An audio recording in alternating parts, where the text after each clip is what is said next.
let's get to some sound about this. You know, if you had told me 7 years ago that I would be citing Peter Beinart and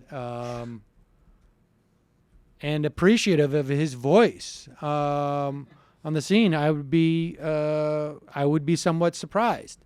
But you know, he is one of the best writers out there of those people who have sort of, you know, who have had an honest reckoning of what Israel's actions are, and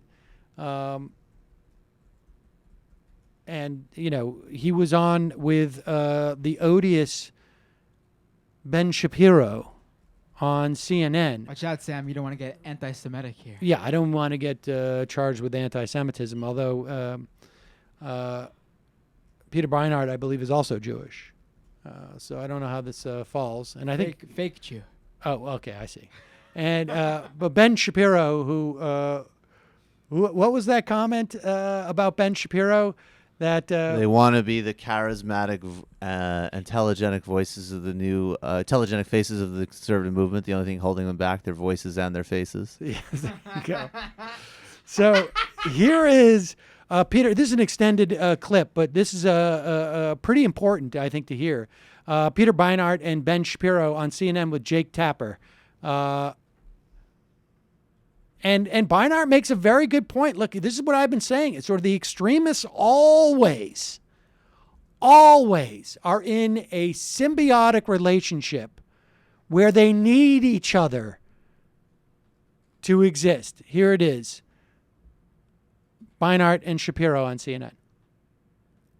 I just wanted to ask, I'm interested in your thoughts on this debate about who is responsible for the deaths of these innocent Palestinians. Obviously, Israel carrying out the military campaign, some individuals, some critics saying it's disproportionate, not as accurate as it should be. And then you do have evidence that Hamas, or at least militants in Gaza, are firing from population centers, firing from adjacent hospitals. Do you think that it's fair to blame Hamas for the deaths of Palestinians in Gaza? I don't at all that Hamas is pursuing a strategy that is likely to increase civilian casualties by operating from urban areas. I think Israel is bombing an area which is very, very densely populated with some weapons that are not all precision weapons, and so it's inevitable that a lot of innocent civilians are going to die. And regardless of the number, you know, the Talmud says that whoever destroys a single human life, it is as if he destroyed an entire world. So I'm not so interested in the specific numbers. What interests me is, was there a political strategy that could have been pursued against Hamas that would have made so this war would not have been possible? What I find most tragic is that when you have peaceful, nonviolent resistors in the West Bank, they are repeatedly imprisoned by Israel, and so Palestinians get the message that in fact nonviolence doesn't work. The real way to weaken Hamas is to show that people who accept Israel's right to exist and pursue their grievances nonviolently, as people in villages like Bilin and Nabi Salah have been doing for a decade now, that they get results. And tragically, this Israeli government has not done that. Ben, do you want to take a crack at that?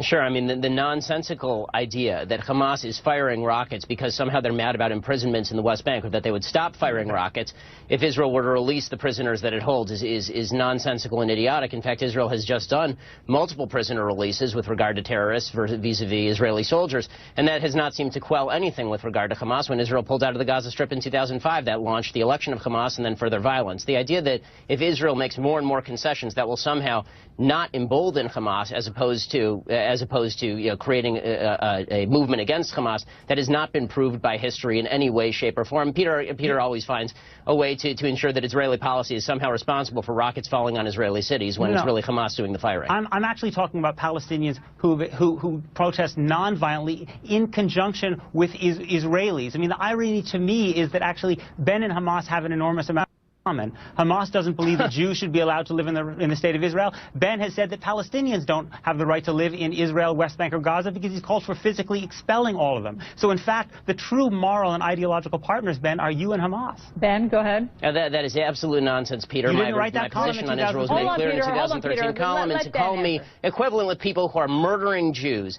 is insanity. It's beyond insulting. And if there's anybody who's emboldening Hamas to kill more children, it is you, because it is your policies which have emboldened Hamas. They know that people like you are going to get on American television and talk about how the Palestinians are meek victims, and whenever they fire rockets, it can be justified by Israeli policy. Hamas celebrates every moment you're on television, Peter. It's impossible to have this conversation, obviously, without some level of inflammatory rhetoric. But we thank both of you for your perspective.